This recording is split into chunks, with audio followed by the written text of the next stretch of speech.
Underground Noise Webzine is back with Webisode number 122.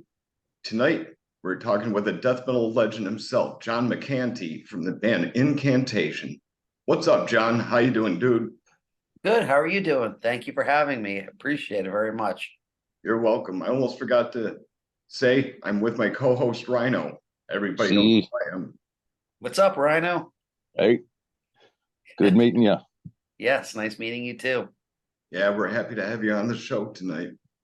Yeah, well, I'm really happy to be here. So thank you very much. Hey, you're welcome very much, dude.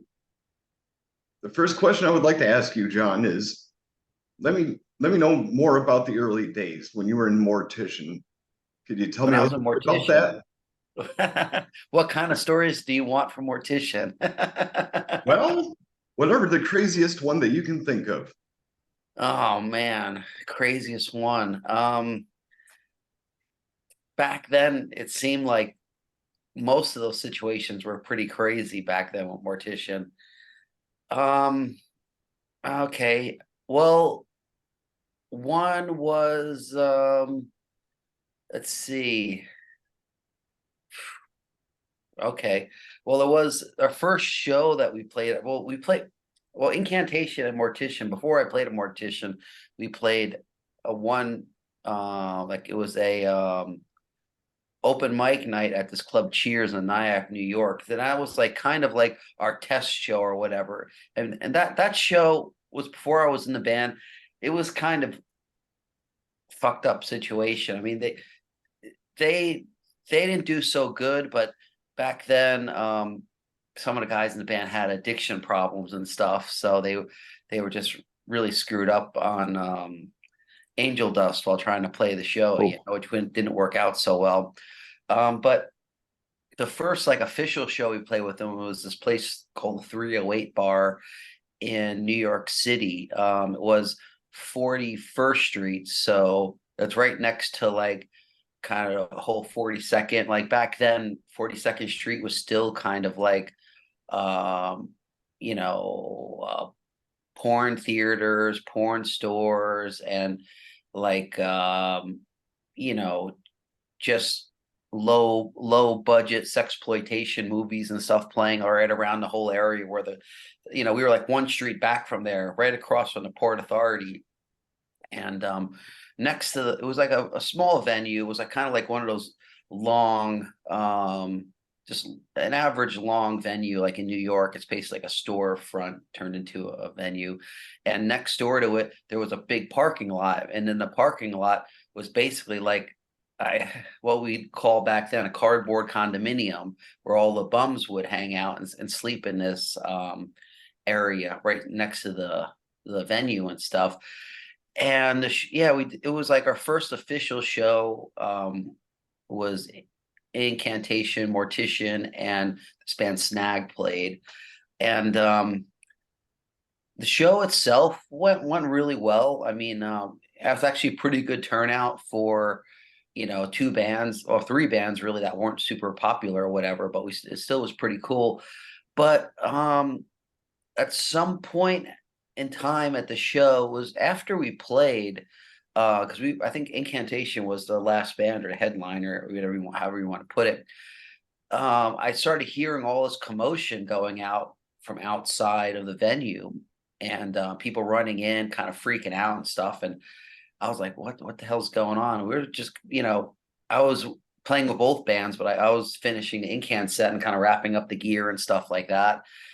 And yeah, basically, there started to become a fight outside between the metalheads and the bums.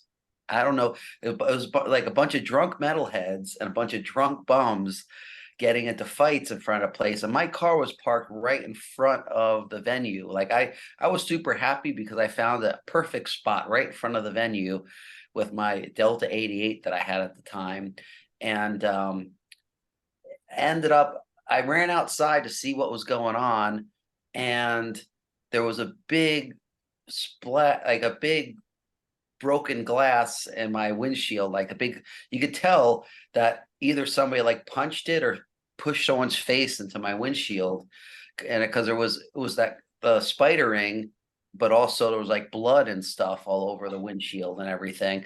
So I fucking freaked out. I was like, holy fuck, dude, somebody, you know, and somebody like, broke my windshield. And then someone told me outside, yeah, someone, I guess one of the metalheads took one of the bumps and smashed their face into my windshield of my car.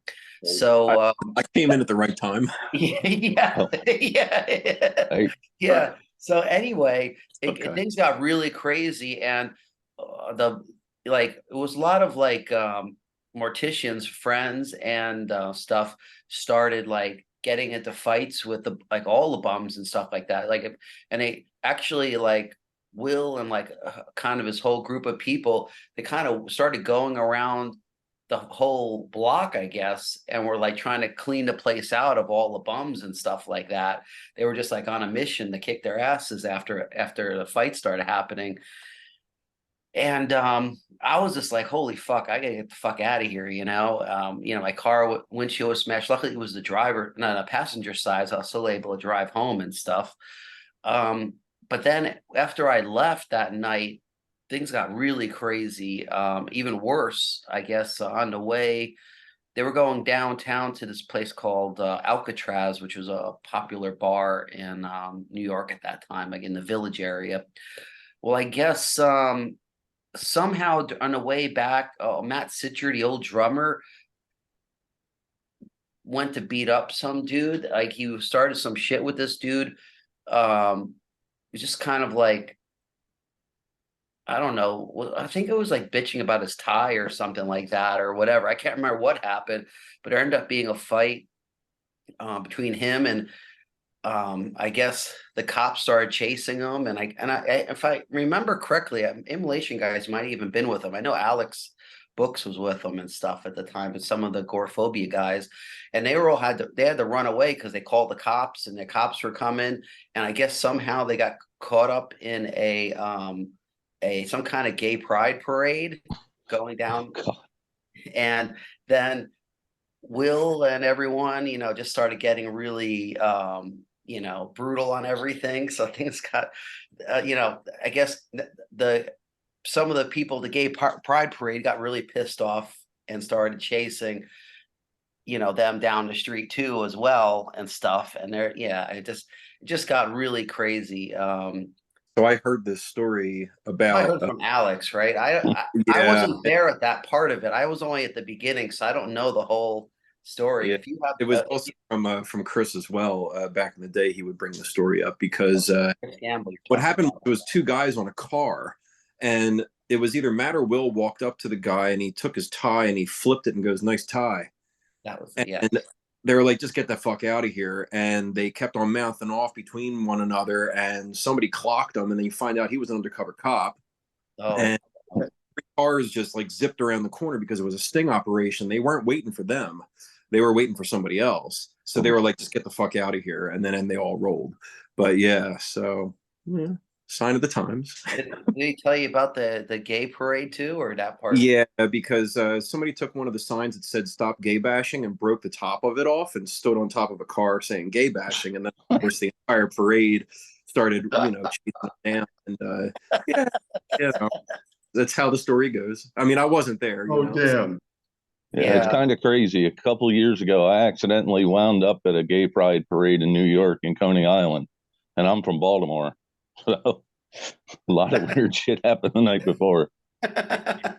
Yeah, it was crazy times and stuff. Like I said, I wasn't there, but I heard all the stories. But I mean, honestly, I'm happy that I wasn't there. But it would have been funny to witness it firsthand instead of through the eyes of the stories of everyone there. But yeah, it was insane. So that was the kind of stuff that you'd have to deal with Mortician, I would say, back in the day. There was this what the environment at the time was, I would say, way more violent than it is now in general. Like everybody was kind of like, you had to stick together in groups and stuff like that to not get like, beat on by different people, or it's kind of like almost a protection thing, not even just with like assorted whatever, like normal people groups, but even at shows and stuff like that, you'd have problems with like, some of the skinheads who didn't like the long hairs, and,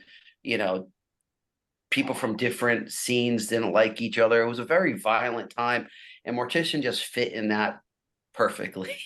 It's funny. That was actually my first question, kind of. I don't even know how to pronounce it. Either Lamore or Leamore, Yeah, the Lamore, club.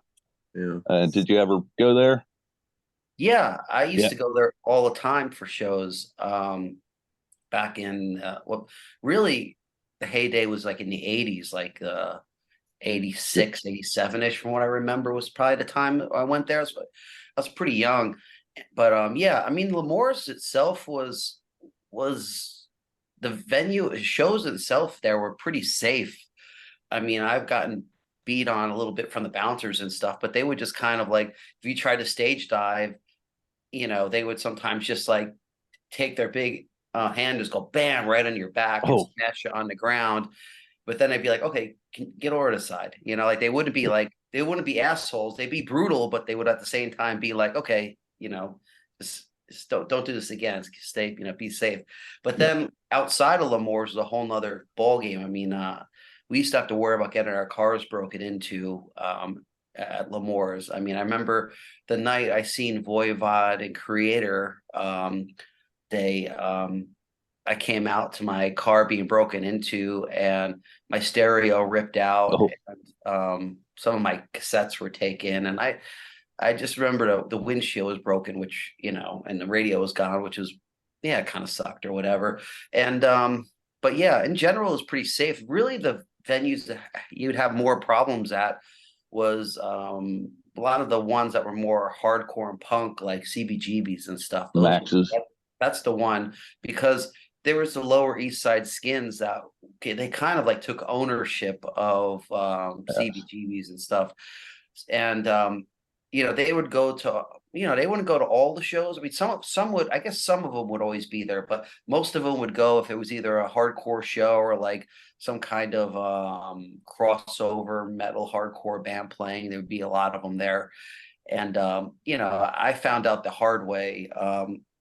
Not to go into pit with them, because COC and Ludacris was playing, and it was Ludacris during their set. I just went into the pit and started like slam dancing and stuff, and Lower East Side Skins didn't like it, and they were taking kind of pop shots at me while I was in the pit or whatever, and eventually one of them like ripped off. I had a DRI shirt at the time, ripped off my DRI shirt, and then started like, they started pouncing on me or whatever in the pit. I didn't get too hurt, but it didn't tickle, I would say.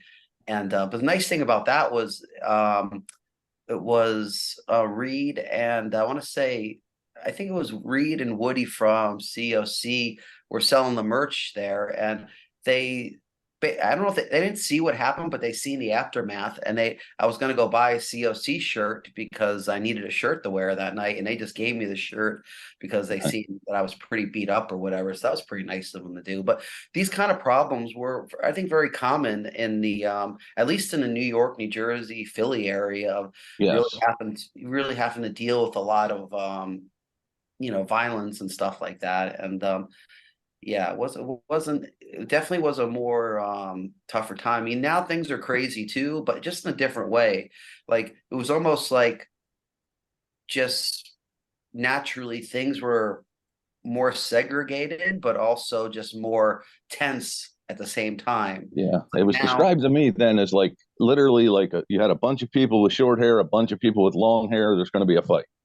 yeah, it was kind of it's different now, because then then it was just different. Now it's a lot of the issues with people are more political beliefs and stuff like that, where they have violence and stuff. But back then it was just kind of like, just, if we have like you'd be guilty of being a long-haired metalhead. That's enough to, start shit with you at a show, or just outside. People, giving you like girl comments and stuff like that, Oh yeah. People just being assholes. It was very, very, very common. So that, sometimes when people might not understand how have thick skin, but we grew up in a time where you really had, if you wanted to be a metalhead, you really had to sometimes put up with a lot for your convictions and stuff like that, which Right. you know, in a way makes you appreciate you know, what you're doing, and makes you, unless you really, if you don't believe in what you're doing, you wouldn't want to bother doing it, because you don't want to deal with, you know, these kind of problems. Yeah, it's also funny you mentioned the Lower East Side Skins, because I actually wound up spending time with one this year, Harley Flanagan. Yes, of course, from Yeah, Chromax. and he's a trip. Oh yeah, I don't know him, but I've seen interviews of him, and he seems like a real trip. But yeah, those, I mean, the Lower East Side Skins was a problem. They basically were a gang. You know, they hang out in Hmm. Tompkins Square Park in New York, and I mean, I would just try as much as possible to avoid them, even though like it was weird because in New Jersey, it was like I was getting along with the punks and the skins and the metalheads. We were kind of more unified, say, in New Jersey. But once we got to New York, it was like it was all on and stuff like that. You know, it was definitely more violent. I mean, there were problems in New Jersey too. Don't get me wrong, but at that time, like I guess there was less of everybody in New Jersey. So it was kind of like we were all the outcasts. So we got along naturally. We just got along better because we were all outcasts in our own way. No, I gotta Excellent. throw this out there. Back to the windshield incident. I was going to say, did you switch to Geico? You could save up to 15% or more on car insurance. Yeah, I know. I know. I don't know. I don't know. I don't remember what insurance I had back then, but it definitely didn't save me any money, you know? Yeah, I know. I know somebody personally that works for Geico, and Well, I know someone that works for Progressive, so you know, we could get them Hello? to debate each other. But the what was it, that the windshield, yeah, I mean, Delta 88 was, I don't know if you know the car, but it's a pretty big car, so Hmm. replacing that windshield, you know, it's like replacing a windshield in a boat car, you know. But I do miss the days of having a nice boat car like that, you know. that makes sense. My next question for you, John, would be, how did you meet your band members? How to meet them? Fuck, well, there's too many that we've had in the past to say how we met every one of them would take the whole Oh, show. But for the ones that, you know, in the band for a long time and playing with now, like, you know, Chuck and Kyle and Luke. Um, what Kyle I met through um Brian Sakula, and when I moved out to Cleveland, and was it 94? I moved out to Cleveland. I wanted to kind of restart up the band and get kind of a fresh start. And yeah, I watched Kyle playing his former band, Escalation Anger, and I was really impressed with his playing and stuff. And yeah, Brian Sakula introduced me to him, which Brian Sakula was he played in this band, it's Cleveland death metal band Terror, and I was living with him at the time, and he like would help us out on tour. I think he kind of was our sound guy, I guess. Not he wasn't like an official sound guy, I guess, but he would do sound for us and kind of help roadie for us on tour and stuff like that. So yeah, I met Kyle that way, and like right off the bat, we just hit it off well. I mean, he never even played this kind of music before. You know, me asking him to join. I mean, I think he was just starting to play in this band called Funeral Pyre, and he was just learning how to play like kind of blast beats for them and stuff like that when I asked him to join. But Kyle just had a lot of talent, a lot of heart, and it just like we just clicked. It just, you know, his work ethic would just really you know, coincided with mine or whatnot. Chuck, I think Yeah. basically met you, Chuck, in I guess just from, well, I met you in the past, you know, with was it Blood what's it um what's your band with Chris? Bloodstorm. Bloodstorm. Yeah, I mean, I met you before in Bloodstorm, but I didn't really like. We didn't. I probably didn't really talk very much or whatever. I remember It mostly was talking with Campbell at that time. it was like Milwaukee in '98 is when we met. It was brief, Yeah, and then it was through Alex I guess like a decade later that he was contacting me after you guys came back from Colombia. So that would have been, I guess, like '08. Yeah. Yeah. Was that the show? That was the show where Alex played bass in Columbia, right? Was in Yeah, he did it in '07, and then Okay. yeah, I guess you guys had talked or whatever, and he asked me to come in. Yeah, he brought Chuck up, and it was that's kind of a funny story because no offense to Bloodstorm, but I was just like they're not really that talented of a band, you know. So I was really kind of concerned about him. I was like, but Alex made it clear to that Chuck could play and stuff like that, and he was really super cool dude or whatnot, and yeah, we just you know basically right off the bat, just thought he was super cool, super easygoing, really super talented, way more talented than I was. So I was just like, yeah, this is awesome and stuff. And yeah, it just kind of hit it off. It was kind of weird because the situation at the time when Chuck and Alex were in the band, I was doing some short stint with some of the members from the Golgotha lineup, and I just seemed to connect more with Alex and Chuck, more than Craig and Jim, But sometimes that happens because you just, if you when you don't jam, when you jam with somebody early on or whatever, and then try to make things work again, sometimes the same reasons why it didn't work the first time are same reasons why it didn't work this time. But with Chuck, yeah, it just everything just fell together perfectly. As far as Luke goes, I mean, basically Kyle knew Luke and his brother Jacob from what was it, Dismemberment, and they were a really killer like local thrash band, like a death thrash band in the Columbus area. And actually, Jacob was the one that we had first. Is Luke's older brother. We asked him to play bass for us for a couple shows that Chuck couldn't do, and Jacob did those shows. It went okay for him, but he eventually couldn't do it anymore. And he said that his brother Luke is, available if you want to try him out. And I was like, yeah, well, let's give it a whirl.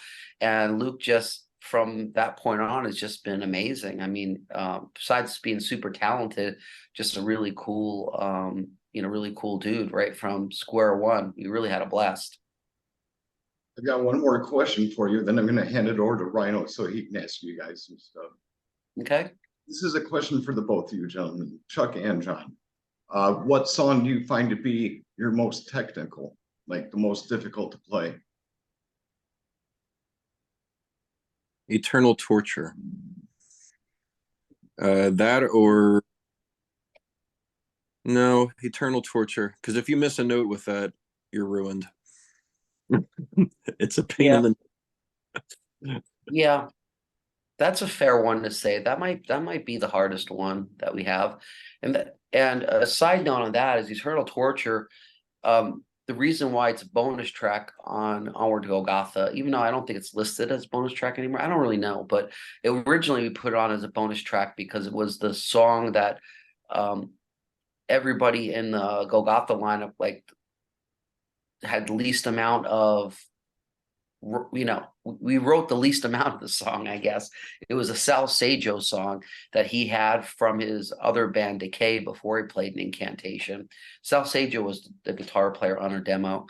And he basically brought that song with him to the band, and I just worked with him a little bit. I made some minor adjustments to it, but I could never take credit for writing that song, Eternal Torture. So we decided just to use that song as a bonus track on the album since it wasn't really, I wanted to put on songs on the album that were the lineup that was playing on the album had a lot to do with writing or, making the songs mature and stuff like that. But it is probably the hardest song we have because it's so many it's like double notes like crazy, like 1 2 3 and it's like it's just so easy to get off, and it's kind of like noisy, so it makes it super extra easy to get off. And once you get off even just one note, you're either falling behind or you're jumping ahead. It's Yeah. definitely one that you need a lot of practice on. You'll derail if you're not careful. I mean, there are certain like bridges that are in that song that are just these huge, strangely arranged, like super notey, almost like Baroque classical music. That if you don't like you miss that one note, now where am I?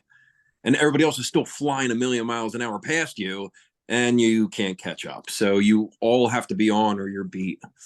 Yeah. That's one. What we played that song before, but how long ago was that we played that? um, I know that we did it with Jim in at that Central Illinois Metal Fest. What would have been '09, Yeah. and then we did it again, I think, for the 20th anniversary with Decibel, or the Hall of Fame Decibel shows, and that would have been around like 12 or 13, maybe something like that. Yeah, that was That's something. that's about it. Yeah, because it's just it's eternal torture. Yeah, I don't think it even sounds that good live, it's because It doesn't trans. you can't really hear what the hell's happening. No, it's a wash. Yeah. Well, Rhino, what you got? We got 9 minutes left in this meeting. Well, real quick, a question for you. What was the safe word again? What was the what? A safe word. Al gave us a safe word. Oh yeah, 9 minute more. Okay. Tell us about your first ever tours. What band and your first tour. For me, I guess my first tour was with Incantation. It was we did a tour. Where do we do? We did like the Northeast and then like Texas. It really was mostly Texas, I think. And that Alabama, Texas. Yeah.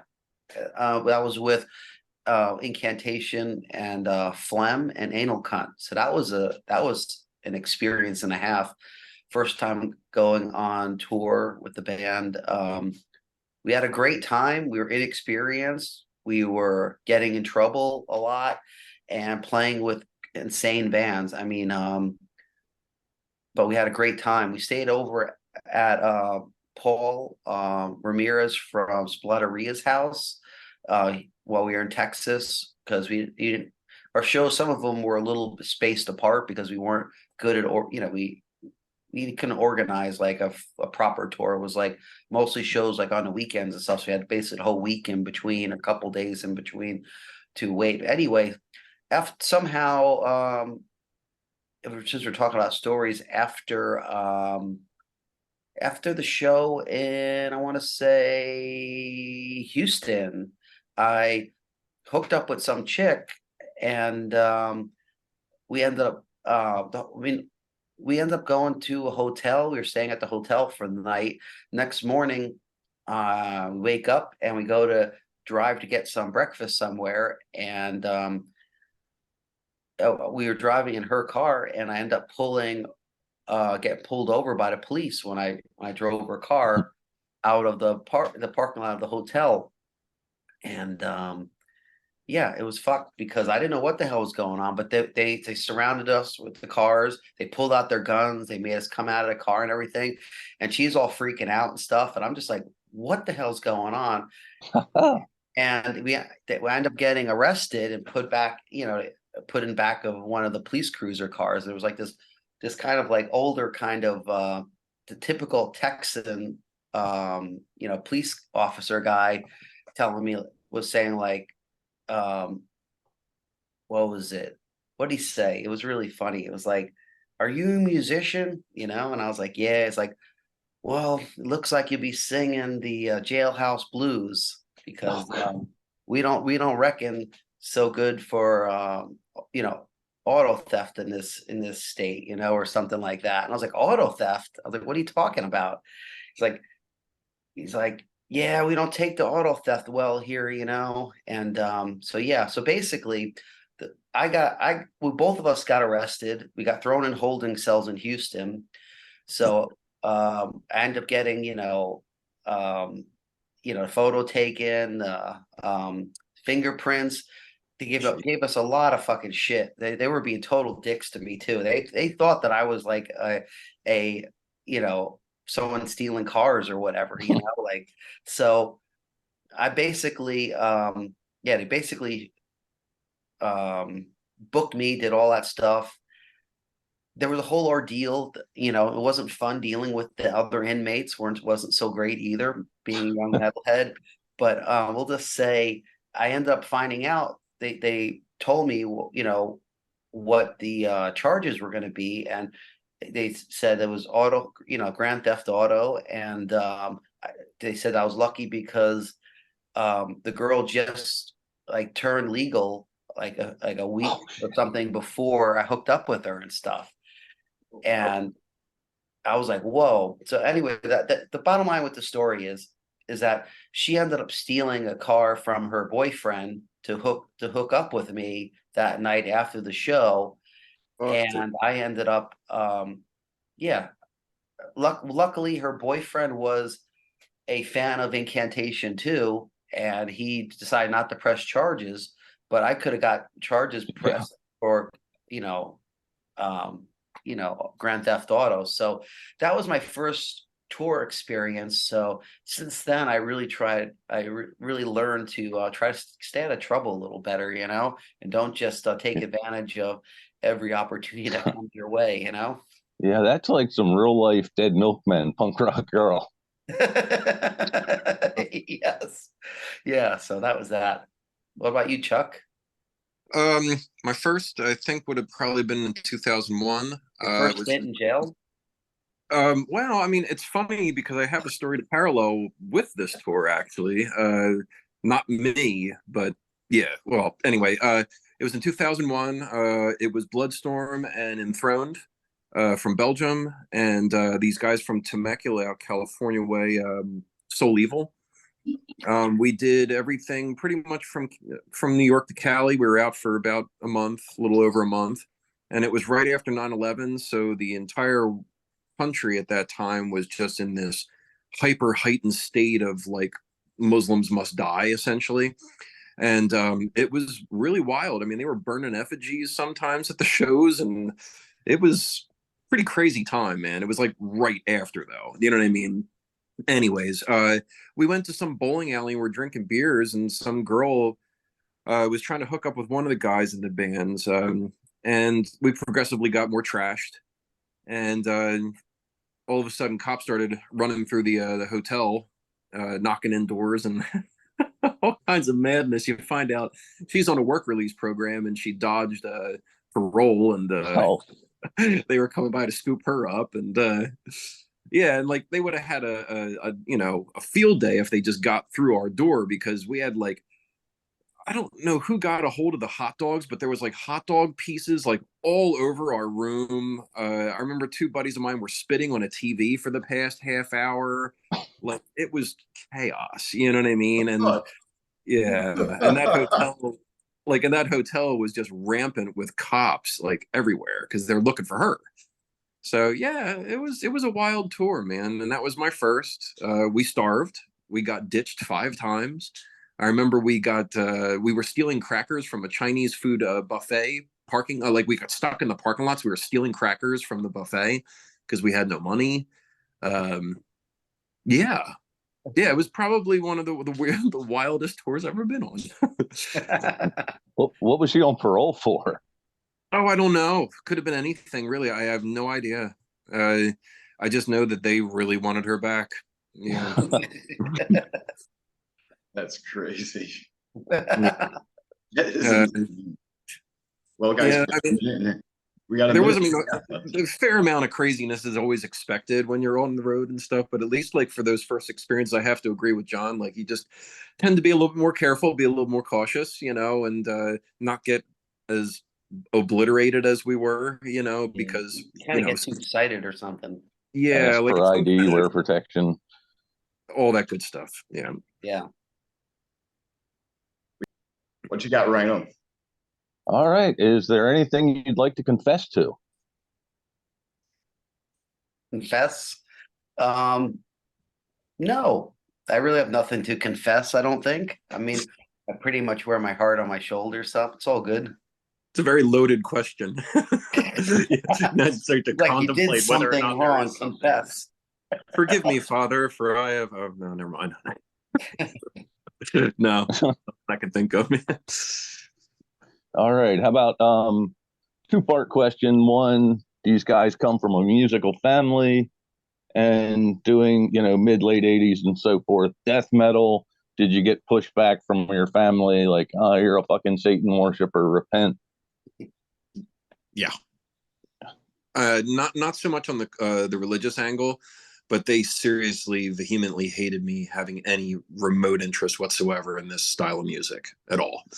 I mean, there were many occasions where I would find my shirts in like the oil rag pile because my dad chopped them up. I used to watch him like just rake his arms across my walls and rip all the posters down. Uh, Now I'm bragging rights for his friends. My son goes around the world and plays music, so he's had a change of heart. But growing up, yeah, that was it was tough. Yeah.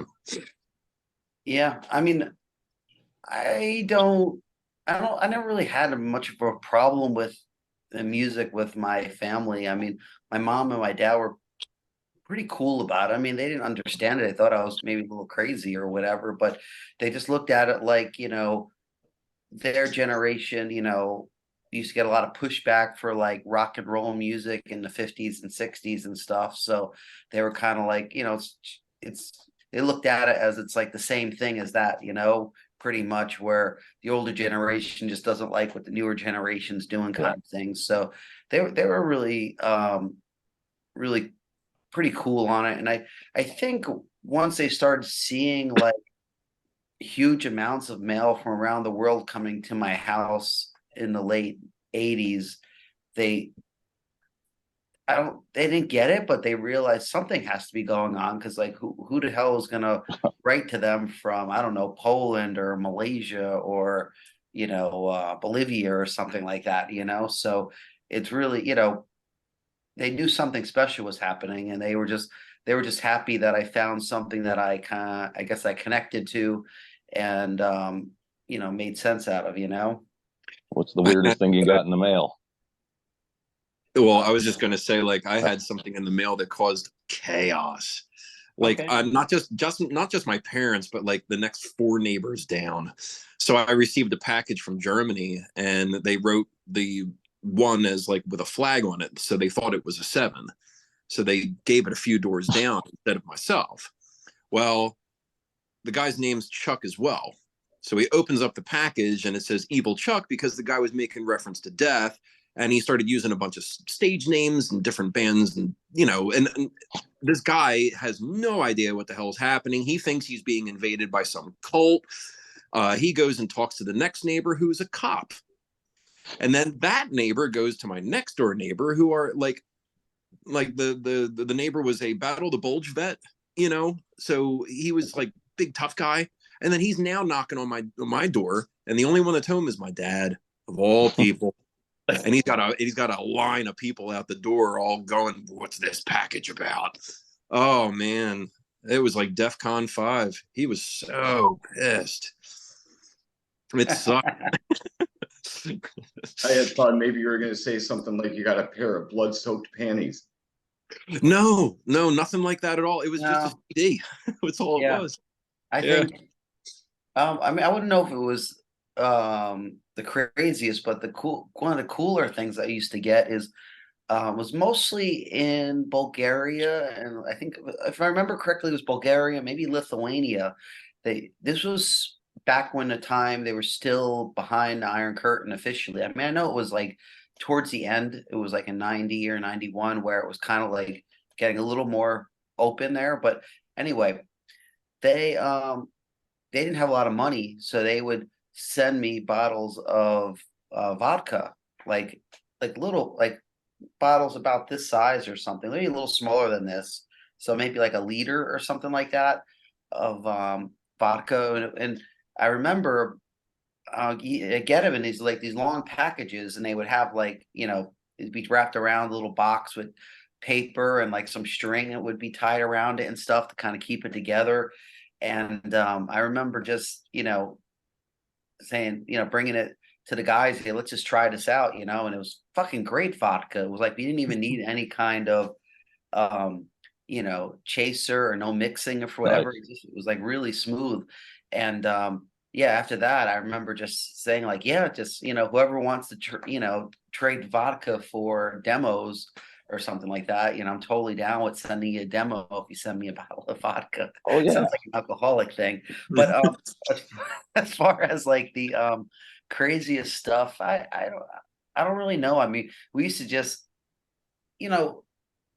back then we were all just really cheesy, so we would just send like stupid things in the mail, like I don't know, just throw in some Cabbage Patch Kids stuff, or throw in some like some Teenage Mutant Ninja Turtle stickers, or like people would just throw in stupid things to be kind of cheesy, and kind of whatever. But I'm sure something cooler came in, but I just can't think of it right now, But I mean, I'm sure I got lots of little blasphemous things here and there too, Nice. Yeah, we did this a couple times as kids to mess with somebody. This was early, like say 90.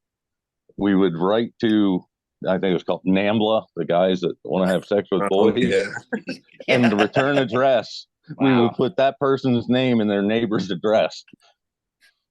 Oh man. That's brutal. Wow. That's brutal. Yeah. Yeah. Wow, that's something. But if you're gonna fuck with anyone, fuck with NAMBLA, Of all people. I Oh wow. think everyone could agree that they're fucked. No, Yes. of course.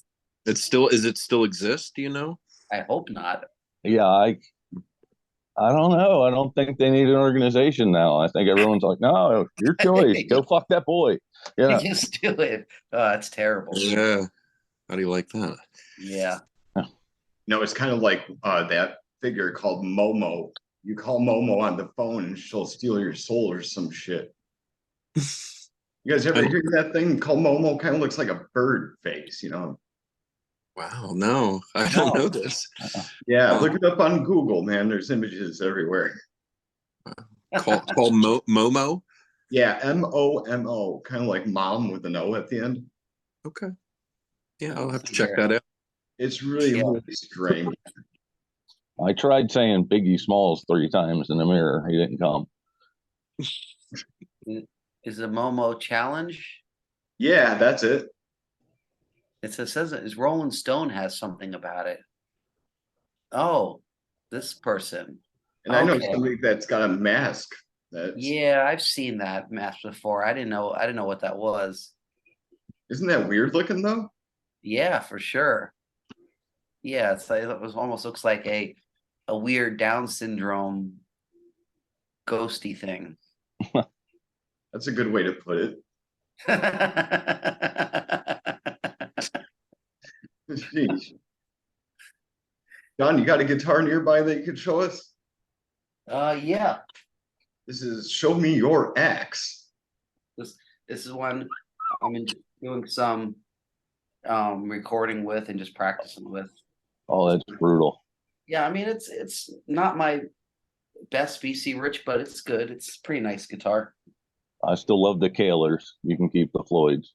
Yes, I know. I hate Floyd Roses. I've had actually this one originally had a Floyd Rose on it before I repainted it and stuff. I filled in it just so I could put a Kahler in it. It's just Floyd Rose. I never got used to playing them. They wouldn't stay in tune well. Every time if I tried to use the bar at all, it would just go out. It just never worked. And I think a lot of us do with maybe the down tuning that I use and the gauge strings I like to use just didn't work with. Never got it set up properly. No matter how many times I took it places, people tried to set it up, it still seemed like it never was right, Yep. But my Kahler is just it's simple. You just pop it on there and it's good. How about exactly? You got something that you could show us? Sadly, I'm in the wrong room for that. I had You show them a well, horror thing. yeah, and I got plenty of that going on. I mean, I got my Prowler up right now and Shining, and I got a what is that? A French My Bloody Valentine up there. Nightmare on Elm Street 3. Some was it Devil's Reign and Blind Dead, and Nice. there you go. It's like the theater, I guess you could say. I use it to display the stuff and everything. And yeah. I can totally dig it. You know, John, I think it's really cool that you use a BC Rich. I play with a Warlock myself, actually. Mm-hmm. Yeah, I don't have a Warlock, but my friend used to have a really nice custom. He used to play in this band from New Jersey called Deranged. They were a local thrash band, not there's another one that was a little bigger from Sweden, but this was a local thrash band. He had this really awesome custom made call it Warlock, and it just had it had a nice cutout in the back where when you put it on, it just felt like it just melted onto your body and stuff like that. I just remember that was one of like the first guitars that I played that I was just like, wow, this is like really, really freaking awesome. Like I guess it was the Warlock that he had was the first guitar that made me realize what a good guitar feels like, because I had other guitars, but I didn't have any that good of guitars. Before that, I think I had Area Pros, and I had some old Ibanez Roadstar 2s and stuff like that. So it was all beginner guitars. Once I played that, I was like, oh, and I just kind of fell in love with BC Rich. I ended up trading my Area Pro for the BC Rich Mockingbird that I still have, the white one, the old white one I have. Well, it's actually the BC Rico, but it's basically. Yeah. I was going to let you know that the first guitar that I ever played was a Gibson Custom Shop Edition. Oh yeah, Like, that felt great. Yeah, I wish I still had it, but I don't. Yeah, yeah. I mean, I'm a big fan of Gibson guitars. I like them a lot. I mean, I don't have any, but I love playing them. I'm just for some reason I just got stuck on the Mockingbird, and I just really like to have all my Mockingbirds. But I definitely, if I was going to go with something else, Gibson, like a nice Gibson SG or we would call it I can't think of the other one what it's called, but anyway, Gibson. I like Gibson a lot actually. Are you thinking of Les Paul or maybe Les Paul, yeah. Les Pauls are nice too. Well, I'm going to ask another question, then I'm going to hand it over to Rhino again. Okay. Have you guys ever been in a public place and people recognize you? Like, say, for an example, say it's somebody that's like, holy crap, it's John and Chuck from Incantation. Has that ever happened? Yeah. Store? It has happened. I mean, I think that the one time it was very odd was we were in Cozumel, and Kyle and I were in a bar, and this guy just turns around and goes, "Hey, how you guys doing?" He just hands us beers. And Kyle says, "Do you know who he is?" I'm like, "No, I thought you knew who he was, And 2 minutes later, here comes shots of tequila, and then he's taking us to get tacos. And then his friend was just kind of like, "Hey, you guys want blow or anything like that?" And we're like, "No."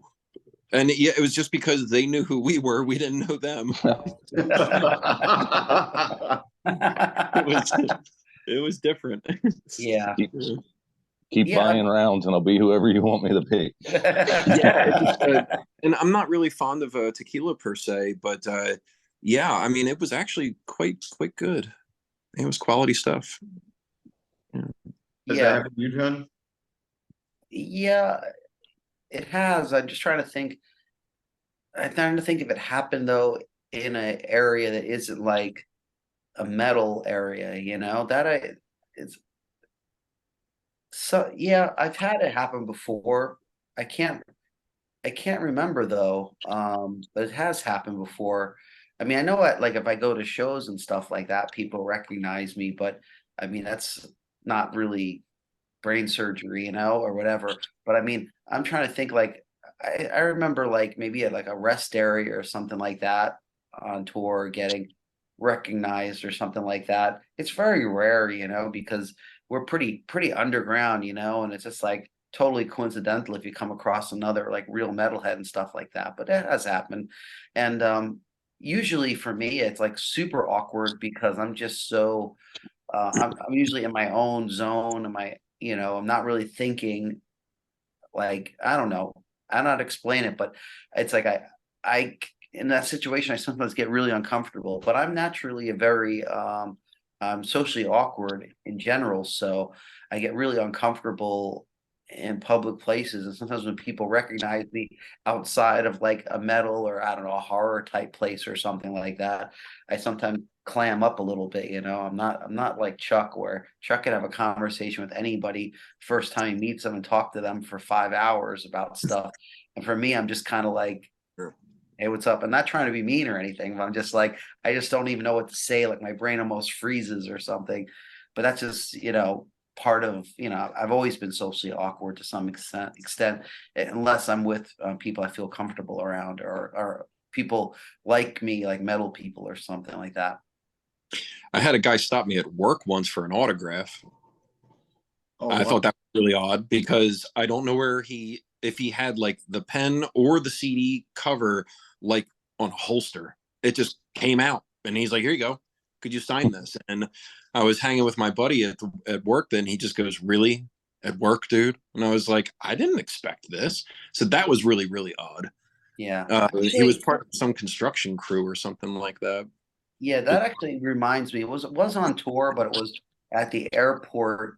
Um, I think it was in South America. It might have been I can't remember what customs it was. Maybe I want to say Chilean, but it could have been someplace else where I went through customs and the custom guy like knew who I was, or whatever, knew that I played in the band and stuff. And he when I went to like go and do my custom stuff, show him the passport and everything like that, he gave me some CDs to sign and stuff. I guess he knew that we were coming Oh, in. we did that. Oh, Yes. with They you they too, were yeah. they were the DVD covers for his son. Was that it? He Yeah, it was part of immigrations. It was going into Peru. Was it? Yeah. I Yeah. And yeah. he knew us instantly and was like, "Oh, could you sign all of this for my son?" And we're like, "Sure." Yeah, we do get like people, especially in South America, it seems like there's just metal down there. But like Mhm. people, what it was actually in Europe too. There was people that like work at the airlines and stuff. They'll like see that we're traveling through there and they'll like hit us up or something. Because I even remember someplace, it might have been South America too, where like one of the yeah, like a customs guy stopped me and like wanted to take photos with us and stuff like that. And I felt really odd because you get pulled over by like a customs guy just at the airport. You're thinking like, oh, am I fucked? Like somehow they're gonna give me the third degree, and instead he's just like, you know, saying he's a big fan and stuff, and look, either they watch us, seen us at the show, or looking forward to it, or something like that. So but those are kind of fun. It's shocking because you're just not in that mode. You're just thinking about like, okay, let me get through customs, let me get to my plane or whatever. You're not like thinking like, oh, you're not in that place where people are gonna recognize you. So you're just not like focused on it. I don't know how to explain that. It's a weird feeling. It's like a shock, you Yeah. know. Yeah, and when you said the So parking lot thing, there was a guy, we were just getting out to use the bathroom, maybe get a drink or something like that, and he's beelining across this huge parking lot and he walks straight up to me and he called me by name and I was like, "Ugh." You know what I mean? And weird. it was just so bizarre. And I think we were like in Poland or something. And I'm like, "Hello?" And he said, "I have this." And he opens up the Vanquish and Vengeance box set. And it was signed by Kyle, Alex, yourself. And I was like, "Oh." And he says, "You're the last one." Yeah, but how did you find me here? It was You just, have the thing to sign. and it was the same thing with like the construction guy. Like, how do you just keep them on your person at all times for I don't know, the random hope that you might come across somebody? I don't know. It just felt really weird. But yeah, sure enough. Yeah. bizarre. The reason why I had asked you guys that is because back when I worked at Walmart, when I lived in New Mexico, I saw the dudes from Ex Mortis come out into the store, and they happened to come to my register to buy stuff. They were buying soda and chips and stuff, and I was going to lunch after that. So I went down in the parking lot. I seen their van in the parking lot. I'm like, they're smoking weed out there. So I knock on their window and they're putting out the blunt. And they're like, oh, we thought you were security. I'm like, no, I'm the cashier you guys just talked to. And you guys are doing a show tonight. Let me hit that blunt. So they gave me the rest of it. I was That's like, cool. fucking A, man, get stoned at work on lunch. Nice. Oh, you're lucky. The only people that stop me from autograph are the cops. That's not so much fun then. No, no. What you got, Ryan? All right. Doesn't have to be musical, but give advice to your 10-year-old selves.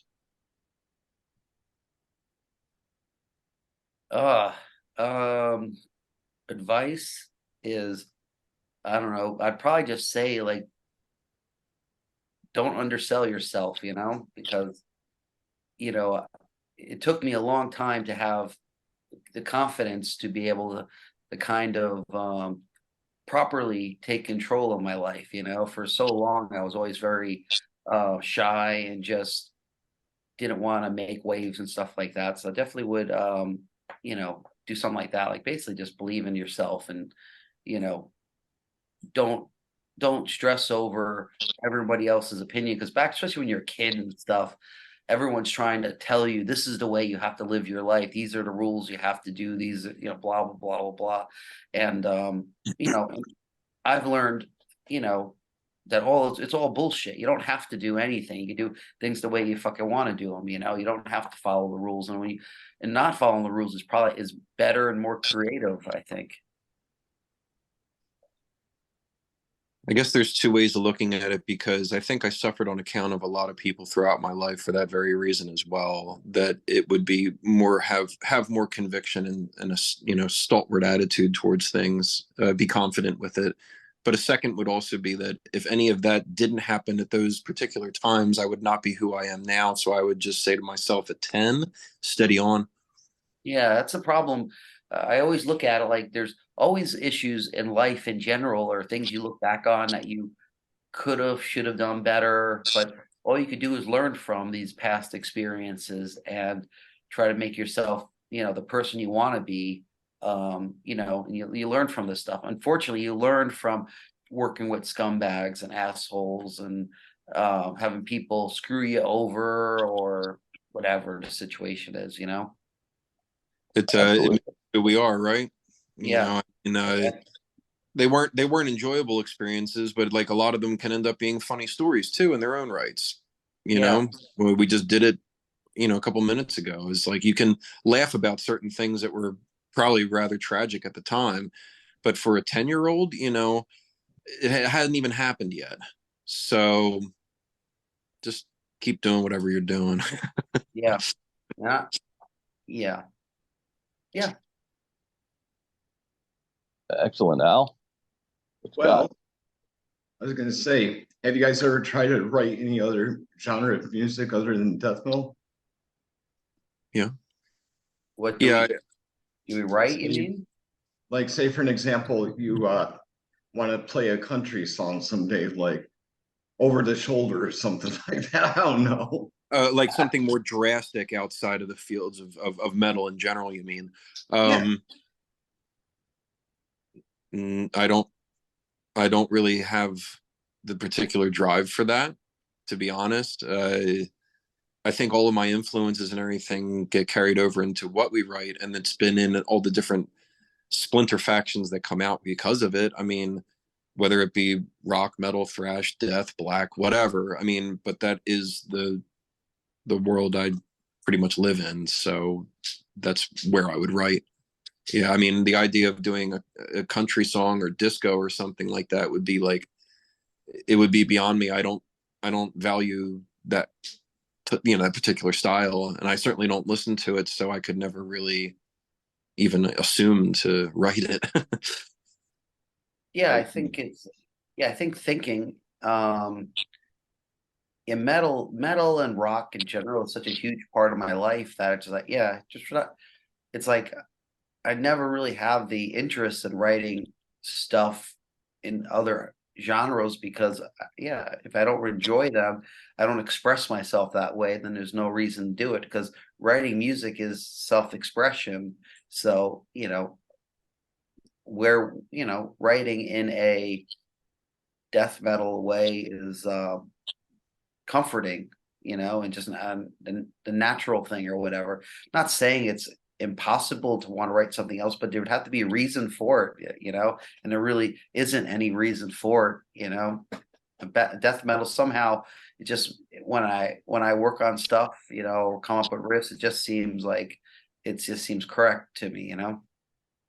Yeah, it's very fitting. Most definitely, that's how I feel about it. Nookie. Sorry, I Well, had to safe say word. it. All right, guys. Weirdest scenario situation where you got inspiration for a song or it hit you how to finish a song. Oh wow. So like a real life event that inspired the writing, you mean? Yeah, that or just some random event where you're like, oh, I know how to write that song. I know how to finish that song just out of nowhere. Well, for me, I kind of get inspired in a lot of different ways. I mean, a lot of times, just even if it's not stuff that's really the same as what we do, like if I just watch bands play and they're really kicking ass, it'll just give me some sort of inspiration, or just yeah, just kind of in the middle of nowhere. But I can't really think of anything in particular. I mean, maybe like watching a movie or something might give me some inspiration. People, getting hacked up or something might be like, oh, I really feel this really resonates with me. Let's write a song. I mean, I've woken up from certain dreams where I've actually put them into songs. I don't know where that inspiration comes from. It just happens, if it's a vehicle for it, then it gets translated into the music and there you go. Yeah, I do digital art and I've actually woken up with logo ideas in my head that I've sat on thinking about for weeks or more. And I just wake up with the image in my head. Brilliant. Yeah, these kind of things.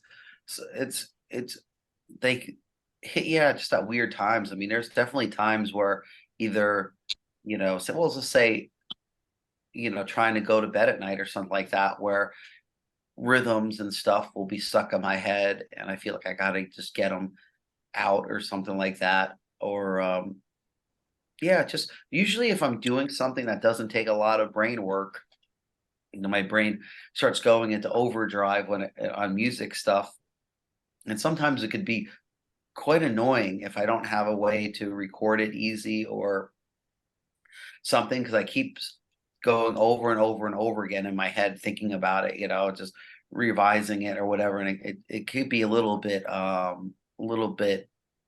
feel almost like you're going wacky, like insane or something. Right. I had a weird one like 2 nights ago. I woke up. It was some weird spy mission shit. But then I run in on a corner. I run into my friend Tom. He's a 6'4" Icelandic dude, and he's out there prostituting. I was like, "What the fuck, Tom?" He's like, "I gotta pay the bills." That was your inspiration. How random. Yeah. And that's like the whole joy of it all is because your subconscious works on just such a different level to where you're like, what in the world is that? Yeah. So Yeah. I get it. I told him, he said he has better things to do with his mouth.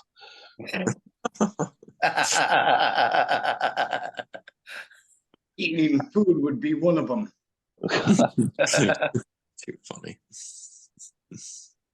Let me ask you guys this. Whenever you reach, like a brain block, like say, for an example, you're in the middle of writing a song and you get stuck on this one part, like want to make it sound better and you get stuck. What do? Do you work on a different song or do you just put it down for a day or two? I usually go to something else, yes, for that very reason. If you're stuck on that one thing, then whatever you come up with is either going to be edited later. At least from my part, like I usually will go, it was just not worth the the fighting of it. If it comes naturally, then you go, okay, we'll use that. You know what I mean? Like that thing, and then maybe I'll present it or something like that. But if it's, yeah, if I got to fight with it, nah, just move on. Yeah, Chuck knows that sometimes I get really stubborn on trying to come up with stuff, and I'll sometimes run things into the ground, and it's usually all for nothing when I do that. But if for some reason I just feel like, I just push myself and push myself and push myself that I could do it because I know I could do it, but yeah, it usually just ends up being a failure. Um, these things, sometimes you need the space and to listen to things fresh, because what always happens is I'll go crazy working on something, bust on my ass on it, and then the next day I'll listen to it and be like, oh, okay, I got it. Scrap everything we did yesterday. Let's add this part here, that part, okay, and it's done. Because Yeah. it's funny because a lot of times when there is a roadblock, that the solution ends up coming like that, and it's like, oh, okay, okay, done, okay, and that's it, and then I'm happy with it. Everybody seems to like it, so it's kind of weird situation. Yeah, the reason why I asked that was because I'm in a band myself, and we're only two members, and we're called Nightmare Crypt. And my buddy Brendan Jackson, got to give him a shout out. He also does a one-man band called Fetal Embalmment, and he's a really talented dude. So I asked him, I said, hey, would you mind writing music for our song called Justice Will Be Served? He's like, yeah, I can do that. I said, cool, man, because I don't want to write all the music. I don't want to take all of the credit because we're putting it as a joint effort, kind of like a mortician, you know? Yeah. But it's definitely a lot of fun. It's got almost every subgenre of metal that's involved, in the whole thing. So, Rap metal. nope, that's not an influence of mine. Yes, good. That's Yeah, Thank none of goodness. that. No rap metal, no metalcore. I mean, I would say a little bit of hardcore, some grindcore, groove, slam, death metal, black metal, thrash. yeah. Sure. Definitely new metal. No, fuck no. It's funny. He secretly listens to Limp Bizkit. Yeah, Ryan likes In Excess too much. He wants to have sex with the singer. How long's he been dead again? I don't know. Yeah. Rhino's all about that necrophilia shit. Yeah, no, I don't think I'd really be in the mood to have sex after digging 6 feet in the ground and lifting concrete. All right, you get to take two bands or musicians, past or present. You put them in a studio to produce one album. What two bands and why? Or two bands and musicians and why? Maiden and Cliff Era, Metallica. That's what got me into metal. Cool. Yeah, I would take them both. They wouldn't want to be there, but I would say, what, Peter Steele and Tony Iommi. That's never even thought of that. That's pretty badass. actually, I'll join his too. That'd be pretty sick. That sounds great. Yeah. Okay, you can bring back Cliff Burton from the dead, but you have to sacrifice a modern musician. Who do you sacrifice? Taylor Swift. Oh, did I say that too quickly? Damn. Yeah. No, I don't know. Or Pick somebody. Isn't the what was that? Yeah, I better stop. I don't want to wish anybody dead. Oh, come on, man! You bring back Cliff. Think about it. Yeah. I'd much rather have Cliff than a lot of people. Yeah. What about that rapper that pisses on girls? There you go. Pick him. Yeah, that's whoever that is. I agree. That's what's his name? Kanye West. Oh, is it Kanye? Yeah, I don't think anyone's gonna miss out too much if he's not around. Oh no! I take that back. That's not Kanye. Oh, That's, Tupac, Snoop Dogg. No. Yeah, Ooh. I don't know that world really well. Yeah, I believe you. I have no idea. He's that one dude that sings that song, I Believe I Can Fly. R. Kelly. Yeah, that's it. Was that the I guy don't know. that? Yeah. Do you know why I know this? Is because do you remember Blowfly? No. No. Oh, the bullfight. Yeah. Oh man. So Blowfly was quite a Wait. character. Check him out. And he was like the original porno rapper in the 70s. And he made a song called R. Kelly in Cambodia. So Oh, jeez. I think you guys would probably find it pretty funny. Yeah. Yeah, I'll definitely have to check that out. Wow, that's something. I haven't thought about Blowfly for a while. Richard Christie introduced me to Blowfly. I met him 5 times before he passed. Yeah. He used to just he had like third grade intelligence, I think. And he didn't know how to spell Chuck. And he goes, like fuck, right? And I was like, just like. And then he goes, and he's waiting for me to give him the first letter. And I was like, C. And he goes, I said, H. And he goes, yeah. He was quite a character, fuck, man. Then fuck after that. Yeah. And then, yeah, everything was just fuck everything. Yeah. He called me Dr. Finger because my finger was as long as his was. Yeah. Dude. Yeah. He was something else, man. Yeah, it's kind of like a Wesley Willis kind of guy or something. Yes. Very much like that. Yeah. Except for Blowfly was very popular at one point. Yes. Speaking of Richard Christie, have you ever heard him do his impersonation of Chris Barnes on the Cannibal Corpse Centuries of Torment DVDs? No, I haven't, but I'd like to hear that. Oh, it's hilarious. He's like, something inside me. Oh no. It's coming out. I don't remember the rest of the lyrics. Wow. Yeah, Richard Christie is a character for sure, you know? Absolutely. It's funny. I've got a good question for you guys. Are there any bands that you have not seen live that you would like to?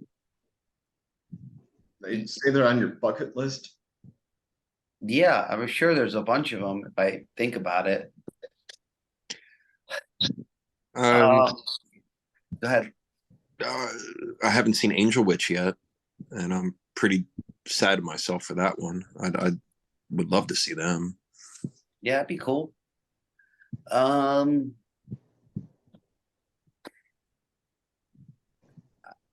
don't know. I would have liked to see like the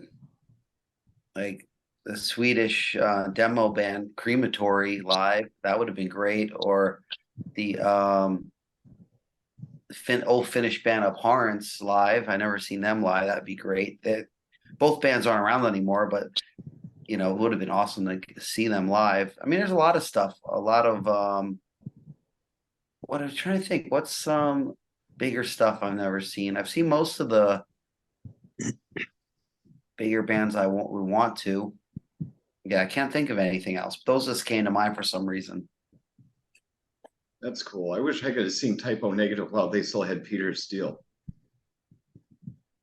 Yeah, I would like to have seen Carnivore. Yeah, I've seen Carnivore play live, and I've seen Typo Negative. Even early on when they were still called Repulsion, they played a couple shows. I seen them 2 shows. That was an intense show. It was so heavy and slow, and it was basically they played the whole first album, but that was like the first album, I guess, was just a demo or something that they switched to the first album. That was really really a good show. I've seen Peter Steele play a good amount live, fortunately, because I'm lived outside of New York City, so I got to see him a lot at L'Amour's and stuff. Come to think of it. And every time I seen him, my car was still there and no broken window. It was only Creator that had a broken window. I hate to say it, but I just remembered I did see Typo one time. They played in Scranton, Pennsylvania. I think it was at Tinks. At Tinks, Scranton. Yeah, I don't know Tinks, but that's cool. Yeah, they got like an upper deck where people can actually, be closed in so they don't fall over. But when I Yeah. saw behind Cetus there, this guy that looked like Steve-O decided to jump off the railing and face plant right into the pit. No one caught the dude. Oof. Yeah. Severe head injury. Come to find out, 10 minutes on his ride to the hospital in the ambulance, he died. Oh, that's brutal. Yeah. Damn. I don't think that's the name of that place anymore. I was there. Maybe it was right before the pandemic, and then it was called Stage West. But there was another Stage West, but that's closed now. Yeah. No, that railing must be a problem. Yeah. But yeah, anyway, what's it? Yeah, Type O Negative, at least the times I seen him was earlier because I was more of a fan of the Carnivore and the first album, Type O Negative stuff. And every time I see him, they were heavy as fuck. Yeah, it was fucking awesome. Really inspiring. You're referring to the album. And I like right? his satirical sense of humor too. It just goes with the whole New Jersey, New York kind of thing. It's where I grew up, so plus I'm Irish on top of that. So sarcasm's just in my blood, I guess, How long have you been out of New York? Because you have no accent. I've been out since '94. I left, but I didn't even have much of an accent back then. It was I never had that Jersey accent, or the New York, but yeah, my mom had a total New York accent. My dad, not really, but I don't know, for some reason I just never had it. I never had it so bad, the accent. The New I York heard accent. I heard you slip just once. Every once in a while it does. I know. I used to say sneakers and draw and a couple words here and there that pop out, but We it's were not- like, we were going to a vending machine, like 3, 4 in the morning. We're obliterated on the road, and you went, "You got any quarters?" And I went, "What did you say?" And you went, "Oh, sorry. You got any quarters?" was. Yeah. Just that once, though. Yeah, but it was weird though, because even when I was living in New Jersey, I didn't have that much of an accent. A lot of other people I was hanging out with have that accent. I just used to think it was kind of funny, but I lived in the suburbs of New York, so I don't know. It was pretty clear vocals compared to like Yonkers or Brooklyn, Long Island. Long Island, yeah, or Staten Island. Yeah. They all have their own kind of little thing going on. It's cool though. Yeah. Earlier this year, I was talking to someone else in the green room, and I said something about a Jersey accent, and Harley's like, "What the fuck is a Jersey accent?" Well, you just kind of did it, but He did. Yeah. I mean, and I Dom used from to, them. Dom is from Boston, so I almost need a translator. There's people that never heard of vowels. Yeah, it was funny. Yeah, first time we played up in what was it, New England area was with that band Phlegm, and it was Rhode Island. And yeah, it was just funny to hear him talk and be like, after the show, you want to go to the party? I'm like, you want to go to like the potty? I'm like, you want to go to the bathroom? What are you talking about?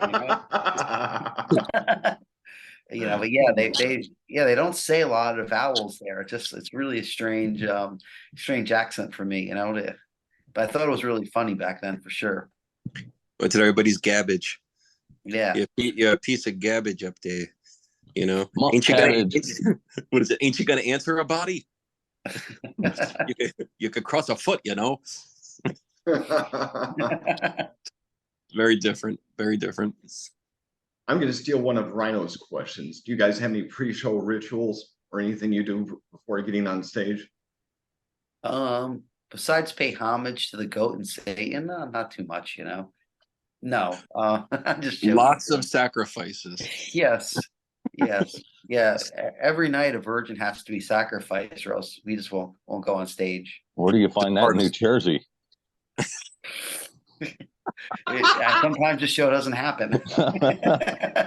And we're never playing Jersey again.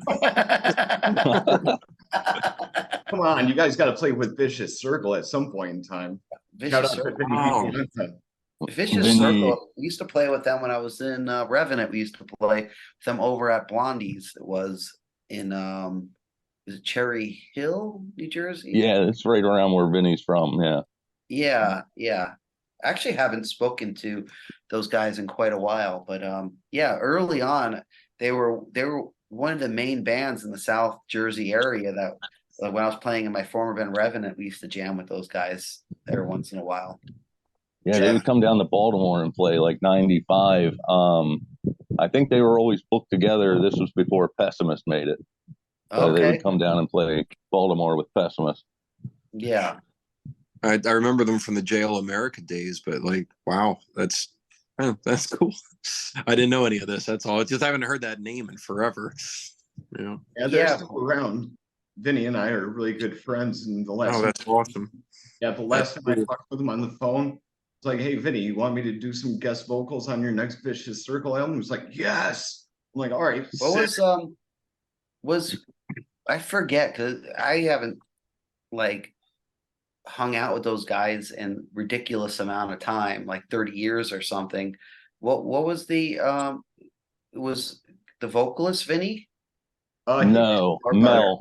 Brian Mel does vocals. No, What's Mel that? does. Mel Does vocals. Brian. Huh? I thought it was Brian. Maybe it is Brian, or Brain, as he likes to call himself.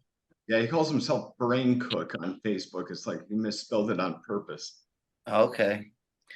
Yeah, I remember that one guitar player too. He had a nice red BC Rico also back then. He was the only sounds like person, Vinny. it was the only other person I see with an old Rico. I was pretty surprised back then. I mean, we're talking like 88 or something, 89 max, something like that. Yeah, go ahead. I'm just saying he's a good dude. Yeah, good I remember them being super cool. It just when I end up leaving Revenant, there was a bunch of people that we used to hang out with that I just stopped hanging out with a lot. There was a lot of weirdness going on when I left Revenant because I was a big part of that band and everyone thought I was crazy for leaving that band. So there was like a bunch of friends that I kept in touch with back then and everyone kind of shunned me for a little while until Incantation started. And some of the people I ended up seeing more of, but like people like the Vicious Circle guys and a couple other bands never really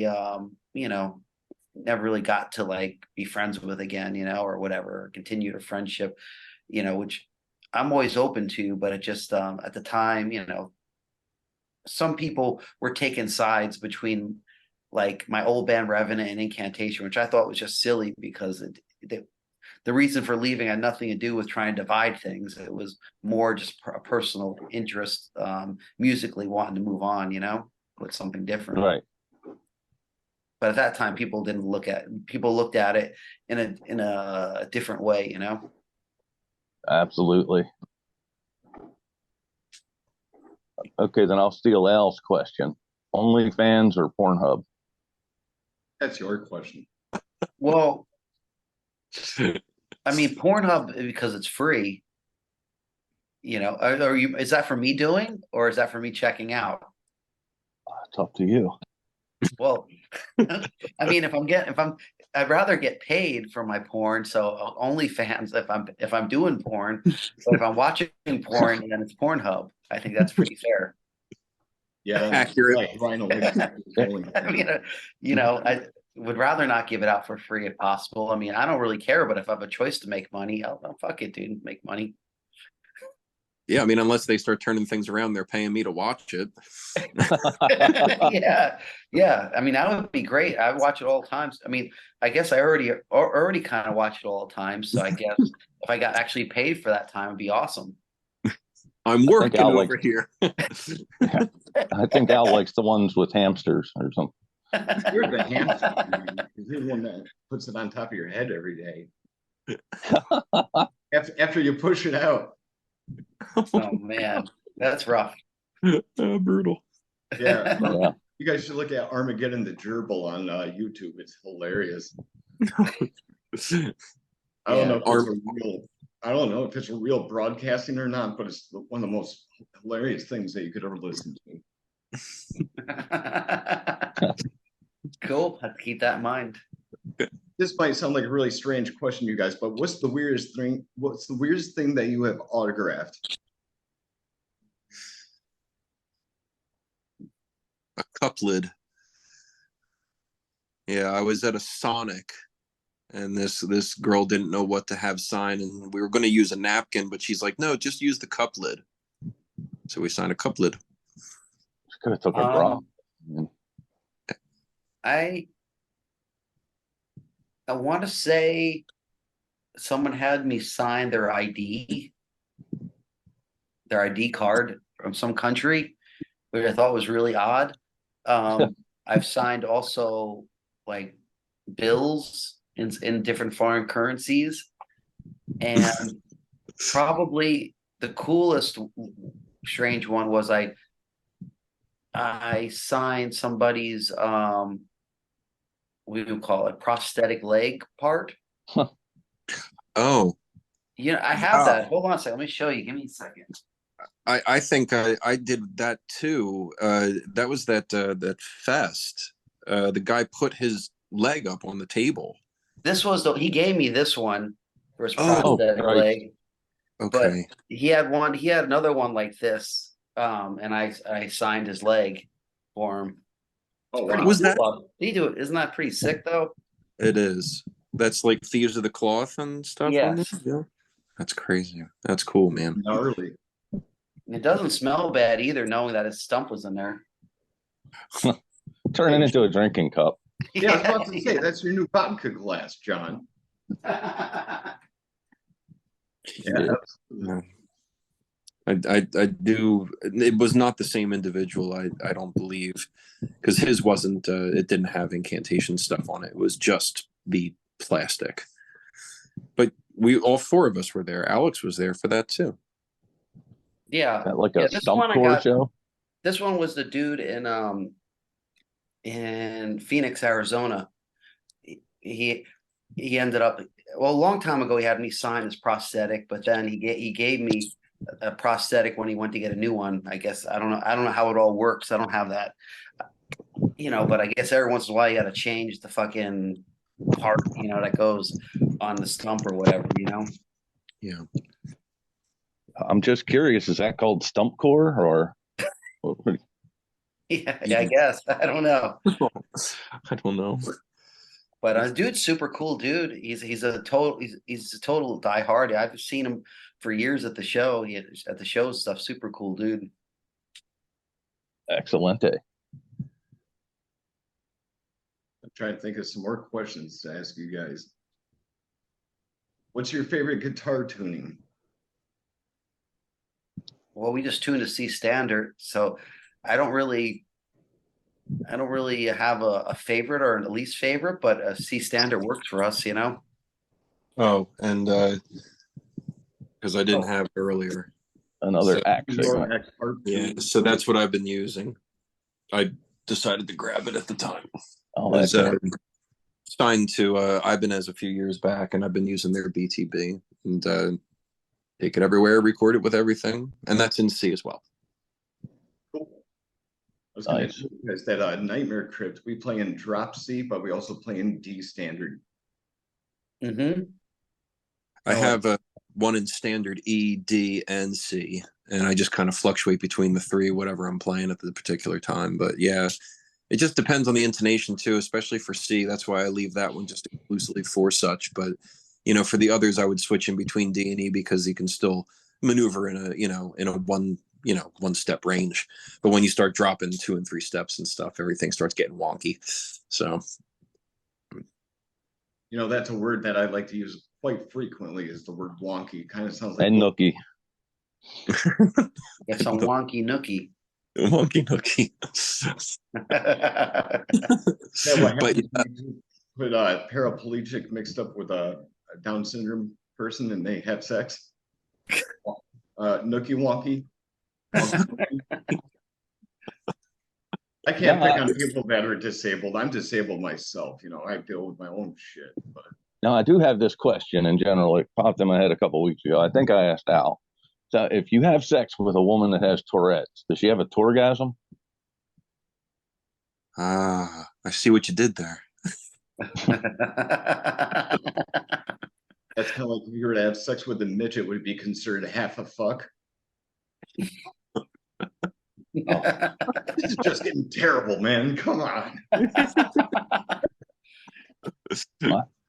I have this photo shoot in my head, like at a festival.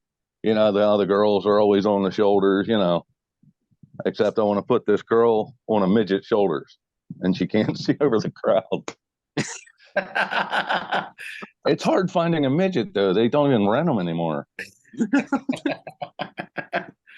But also, if she, like, just for like body mechanics and everything, her legs would be dragging on the ground. Yeah. Oh, that would be brutal. Yeah, it's hard finding it. There was one band that I went to shoot, and I thought the guy was a midget. So I'm like, all right. Turned out he was just short and fat. So he didn't work. Well, is Udo Dirk Snyder, did he qualify as a midget or just short? I'm not certain. I'm going to say both. Yeah. I mean, for a little guy like that, man, he has a voice. So that's awesome. Al, can you ask him? I don't know. Yes, I guess it's kind of like Dio, but Dio wasn't necessarily a midget. Either, but he had a killer voice. Yeah, rest in power, Dio. And Killjoy was rather short as well. That's true. Yes. Yeah.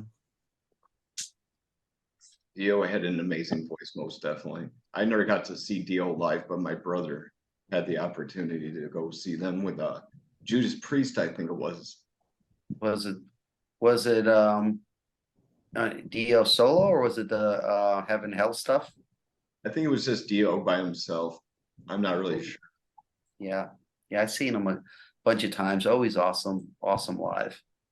Just once, but it was memorable. You know, back to talking about little people. You guys familiar with a band called Mini Kiss? I've heard of them. I mean, Yeah. I've seen them play. Yeah. I've watched some of the videos on YouTube, and they're pretty phenomenal. You know, for just being little dudes having a lot of fun. Can I rent one of them? You could probably hire them to play something. Yeah. No, I just need the. I don't know. Maybe I'll go photograph a midget and Photoshop the rest. There was a band here in Philly years ago. It was called BSOM, and they were a burning sack of midgets. Oh Christ! And that's all I ever. I mean, we did play some shows together, but yeah, I remember asking. I was like, "What's BSOM stand for?" And it was like, "Okay." Didn't know that. Yeah, I haven't been up there for a couple of years, but I mean, it's the Philly scene. But I was shooting shows at Bar 13 in Wilmington. Okay. Yep. A bunch of horror punk stuff. Mm-hmm. Or Mojo 13. No, Bar 13. Bar 13. Sorry. Okay. They do a lot of punk, primarily punk. But there was this guy there. I'd heard of him, never met him. He was an old photographer. He was doing a book on Jersey metal. The guy's name was Frank White. Frank, I know Frank. Yes. Yeah. Sure. Of course. Yeah.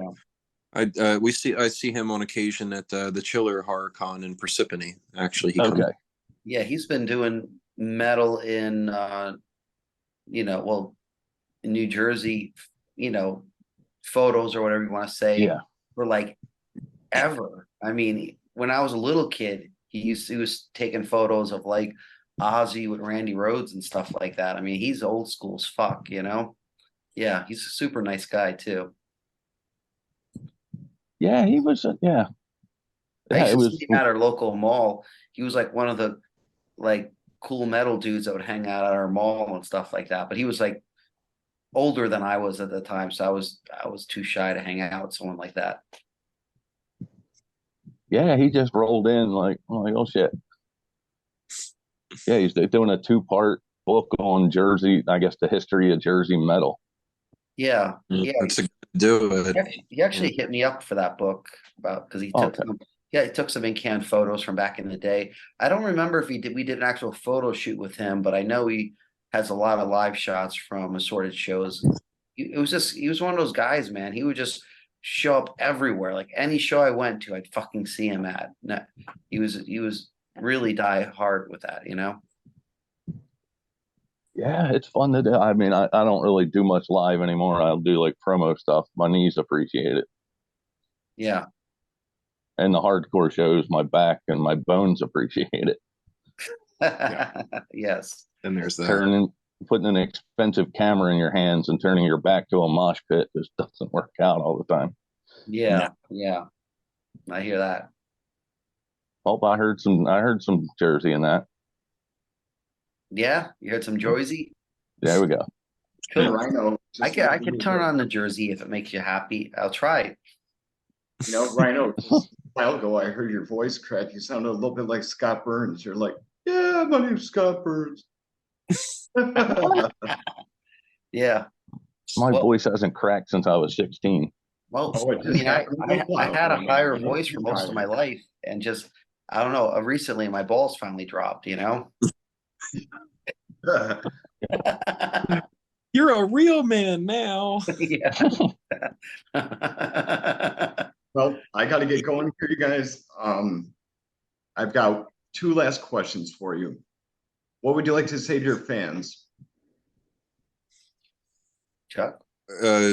We would not be anything without your support, and that is the honest truth. Thank you for everything, and I hope that we see one another on the road and drink some bourbon together, watch some metal. Yeah, definitely. Am overwhelmed, and you just massively appreciate all the support over the years. It's so awesome to be able to do what we do and have people give a crap about it. So it's always a pleasure, and we look forward to getting out on the road, hanging out with everyone, saying what's up, and just I mean, doing it so long, we do shows. It's like a lot of times it's more like hanging out with old friends or whatever. Every time I play shows and stuff, it's fucking awesome. That's so cool. And finally, do you have any final words for Underground Noise Webzine? Well, just Thank thank you you for very having much. Yeah, thank you for the interview. Thank you. Yeah, thanks for not minding our cheesiness. Hey, it's all good, dude. Hope to catch you guys on the road soon. Definitely. Cool. Thank you guys so Take much. care. Appreciate it. Yeah, see you. Take care. Thanks a lot. And Later. thanks a lot Thanks, for man. your time tonight. Thank you.